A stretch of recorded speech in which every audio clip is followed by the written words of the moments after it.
Today on The Global African, we'll talk about the Missouri football team joining in with student protesters and the larger issue of activism in sports. We'll also have a commentary that I'm going to offer on the Paris massacre and the reverberations around the world. That's today in The Global African. I'm your host, Bill Fletcher. Thanks for joining us.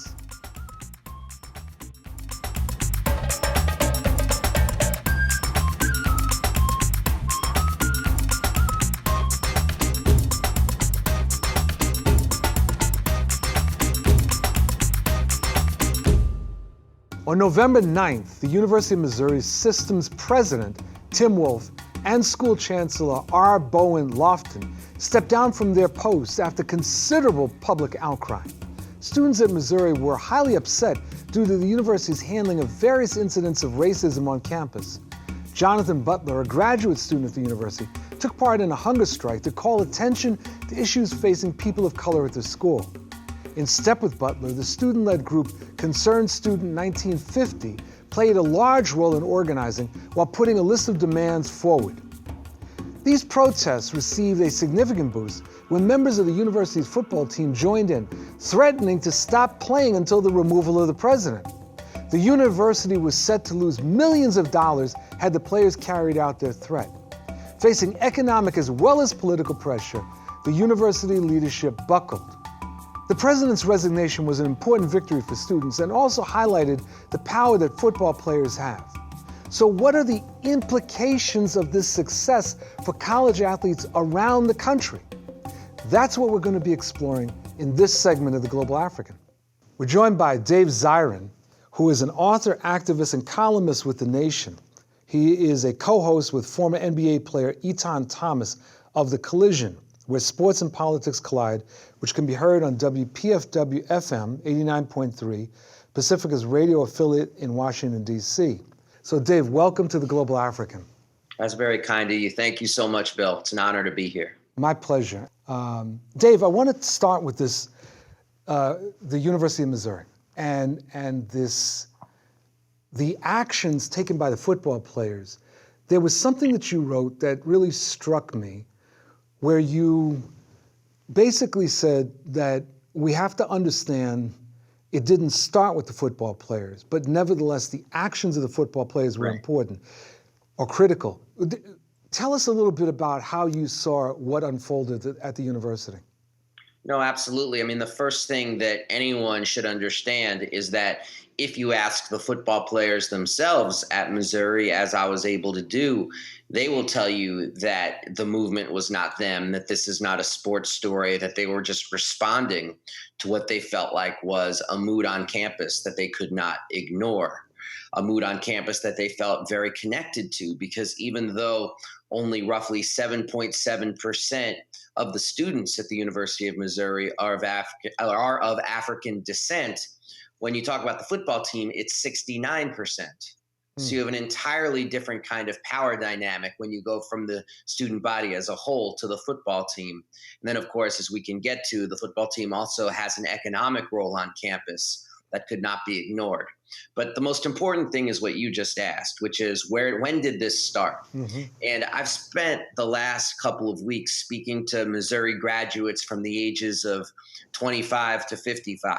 And if there's one thing that's really clear to me, it's that we are talking about a historic problem at the University of Missouri, where students of color felt like their concerns were ignored, where they felt hostility, where they felt in danger, where they felt like violence on campus perpetrated against their bodies due to the color of their skin was something that could happen on any night, really any weekend night when you inject alcohol into the equation as well. Mm-hmm. And the response from the administration historically has been, wow, that's a lovely sentiment. Thank you for your input. We will take that under advisement. So basically just being, snowed, basically, for lack of a better term, for decades. Mm-hmm. Now, in more recent times, of course, the fact that Ferguson, Missouri, the killing of Michael Brown is just 2 hours away from campus played a real role in this current iteration of what has been a problem on this campus for decades. And many students at Missouri went to Ferguson to be part of the protests. Then they come back to campus And according to their own words, their own descriptions, it felt like they were entering this kind of fantasy land where Black Lives Matter didn't exist, where Ferguson didn't exist, where Michael Brown and Darren Wilson didn't exist.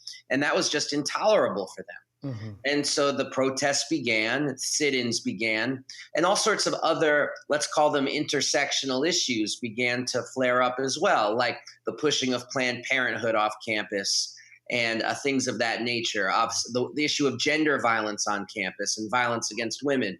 So these are the sorts of issues that actually was able to expand their struggle to just feeling like they wanted to be an umbrella for anybody who felt like this university just did not care about them. And they were putting it off and putting it off. The school president, Tim Wolf, like all the presidents before him from my reporting, just smiled and said, thank you. We'll take that under advisement. But then when the football team stepped into it, when the football team met with Jonathan Butler, who is the grad student on a hunger strike on campus, and when the football team withdrew their labor from playing college football, which would have cost the university $1 million that next week, more than double President Tim Wolf's annual salary. And when the football coach, Gary Pinkel, from his own Twitter account, said that he and the white players on the team and the coaches were all standing with the players, well, at that point, Tim Wolf should have been calling realtors, because no college president at a big-time school, particularly in the Southeastern Conference, is going to survive if the football coach and the team says either he goes or we go. Dave, let me ask you about player activism from a historical standpoint, since I know you look at this. In general, I don't expect to see players mobilizing around much, to be honest. I'm not trying to be funny or sarcastic. However, there are moments when I've seen, like in the 60s and early 70s, when athletes played a very major role in social movements. And so I was wondering, in terms of what we've seen at the University of Missouri, are there many other examples of this? And are there any things to look at that seem to trigger this kind of activism? Yeah, I mean, one thing that you heard a lot of the members of the media say was that what Missouri was doing was without precedent. And that's kind of true if you want to tease it out to the most basic issue of refusing to play unless a college president is fired. That is without precedent. But in the late 60s and early 70s, a lot of movements, but particularly the Black freedom struggle and the anti-war movement, did inspire football teams, college football teams. I wrote an article for The Nation called The Hidden History of College Football Activism.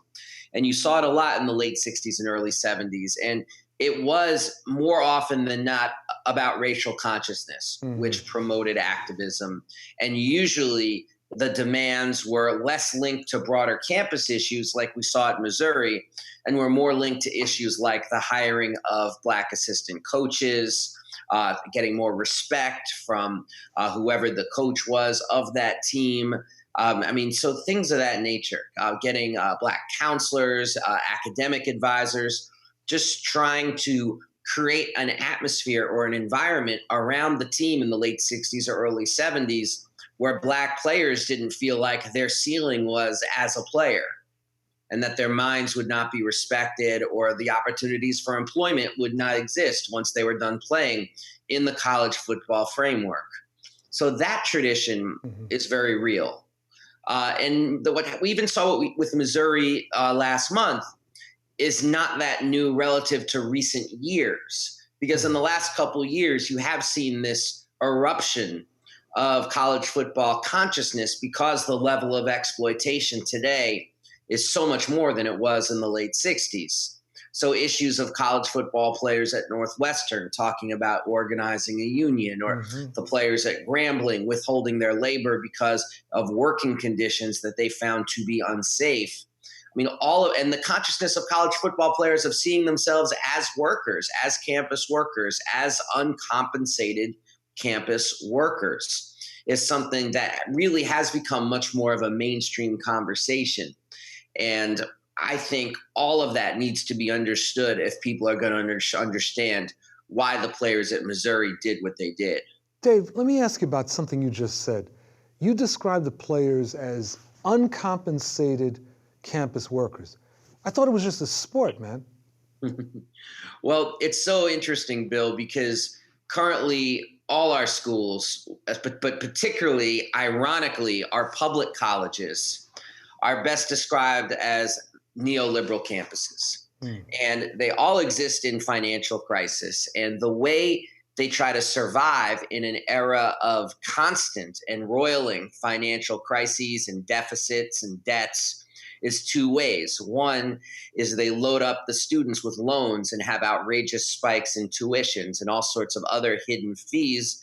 And the other way really is through football. So, Mm. and I mean, if you take a step back from it, or if Martians landed from outer space, or if people came to this country from anywhere other than the United States, because we're the only country that does this, Mhm. it's absolute lunacy that we depend on the success of college football and loading teenagers with debt as Mhm. a way to keep our system of higher education afloat. But as the years have gone on and as campuses have become more neoliberal and as the cost of running campuses has become more expensive in our high tech age, the pressure, the unbelievable pressure on football to be able to drag campuses into the black, so to speak, has become utterly, utterly essential, which is why at all of the big football schools, the football coach is not just the highest paid person on the campus, but the highest paid public employee of the state. Like, you cannot name a state with a legitimate football program, or what I just said is not the truth.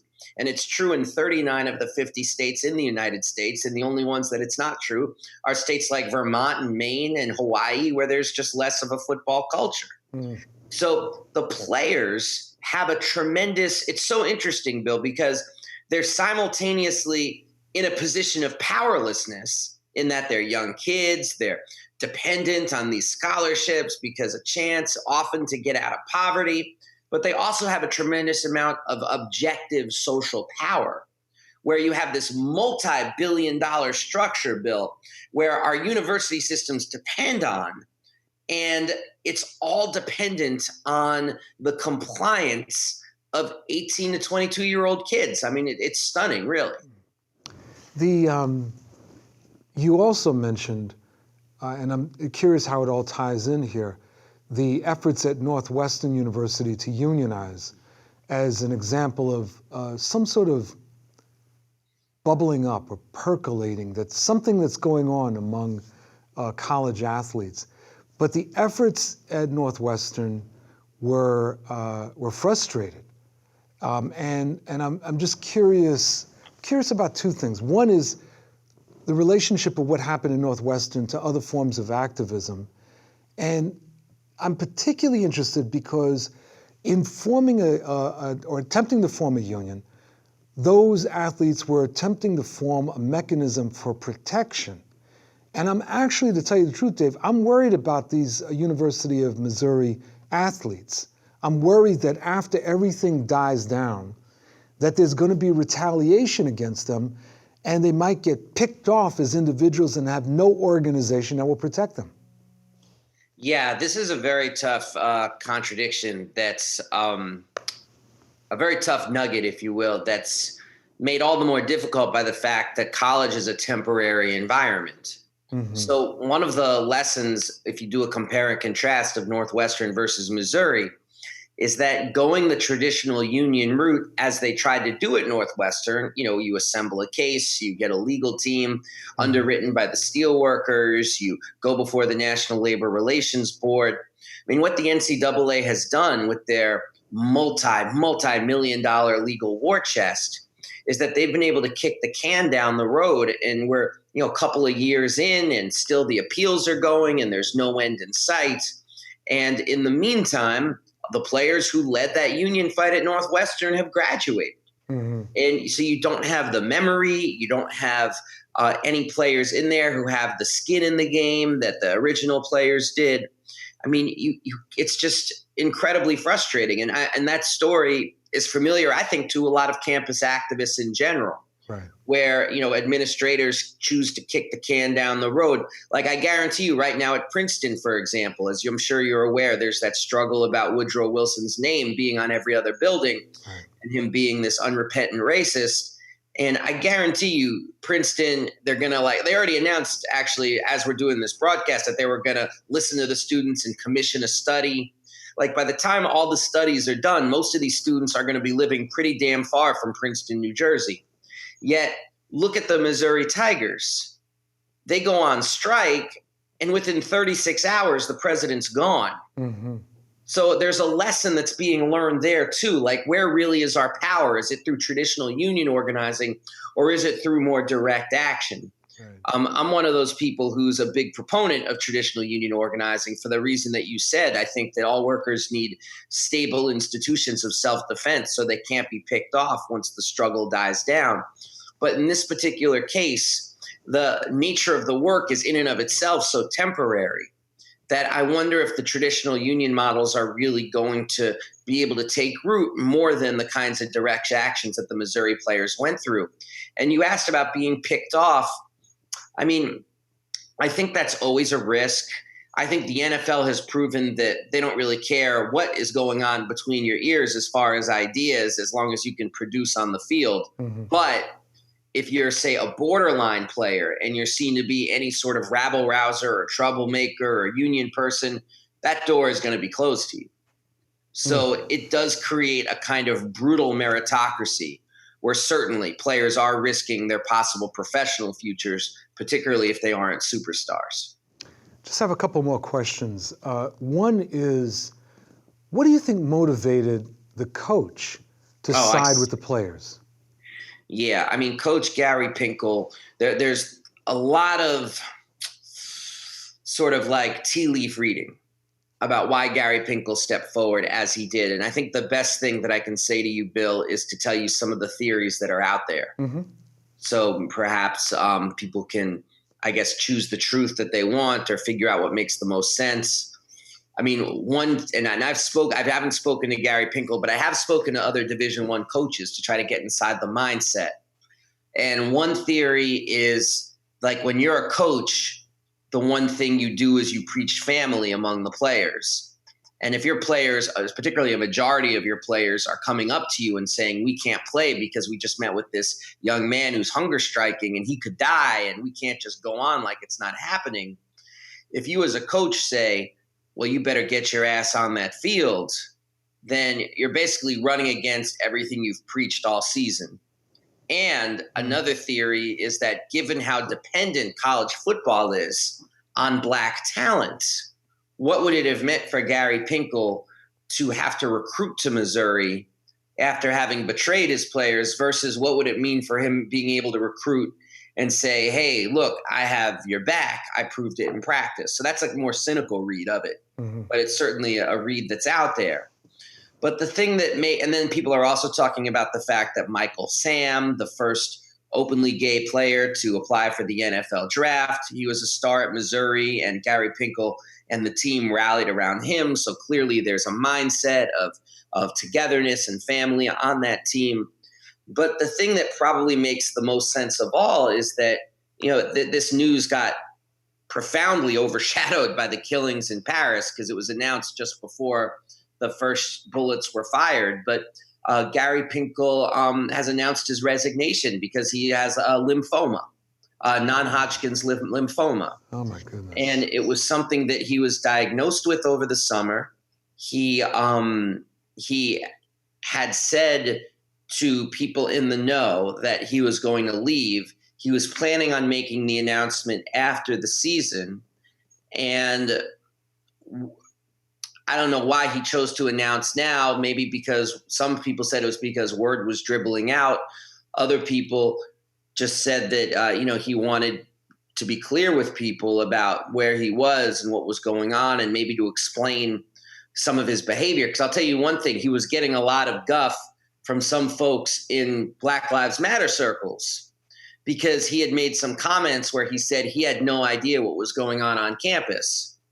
And so he was shocked when his players came to him with tears in their eyes and said that they couldn't play and racism, that he was like completely blindsided that that was an issue on campus. So, there's a thought that the reason why he talked about the lymphoma was so he could be like, hey, I have had some stuff I've been wrestling with that, because it does seem pretty serious. Like he's saying that he wants to leave just so he can be with his family for the rest of his life, basically.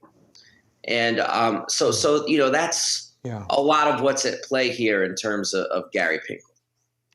One last question, Dave.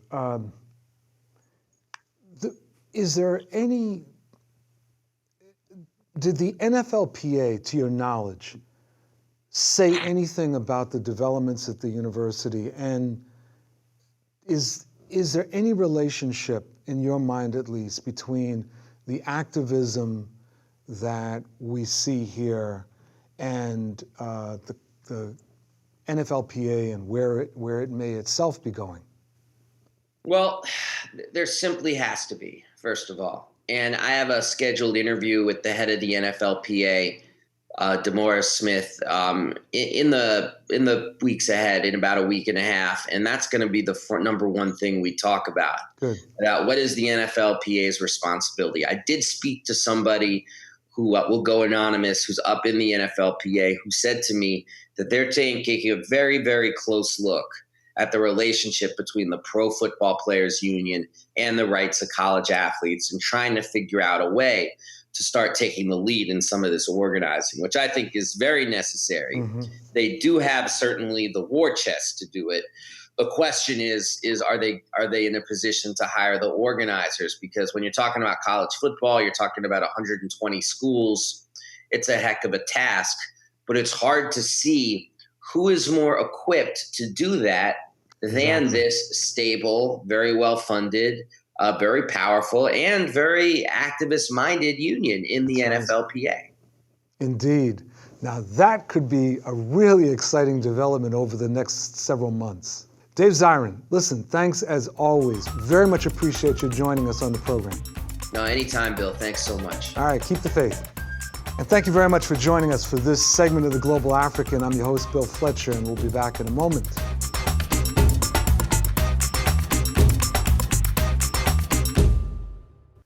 I want to begin by expressing my deepest sorrow and condolences to the people of France in the aftermath of the massacre that took place at the hands of operatives of Daesh, the so-called Islamic State. There is no excuse for what happened.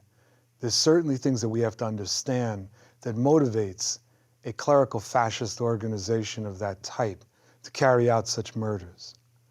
I also want to express my sadness about what's happening in the United States in the aftermath of that tragic massacre. I was thinking about this.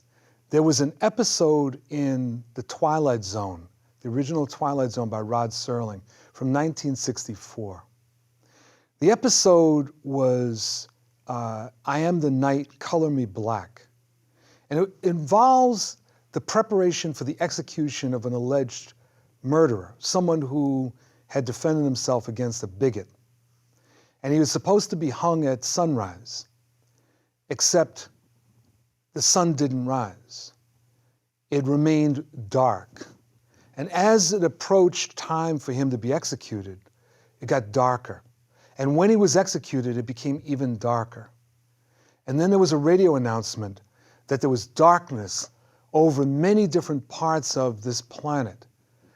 And the darkness was a metaphor for deep, deep hatred, irrational, insane hatred. And it is that which we're seeing in the United States. A friend of mine said to me the other day in talking about the decision by the Congress to block the refugees from Iraq and Syria, she said, the United States is going crazy. I said, no. The United States is entering once again a period of craziness, that periodically we go through a period of mass insanity, usually driven by racism and xenophobia, a period where the country turns in on itself, looking for scapegoats. And that's what we're seeing right now. The irrationality in the face of this issue of refugees Refugees who are coming first to Europe, then to the United States to seek safety, no different than Jews who were attempting to leave Nazi Germany in the late 1930s, and who, by the way, were denied entrance into country after country after country, including the United States. You have to ask, didn't we learn from this? But apparently not, because in a very, very manipulative manner, major candidates for president, particularly on the Republican side, are making use of fear and racial hatred for crass political gain. And it is that which we cannot tolerate. That does not honor the victims in Paris. It is nothing more than charlatanism. And as it once said in Spain, they shall not pass. Thank you.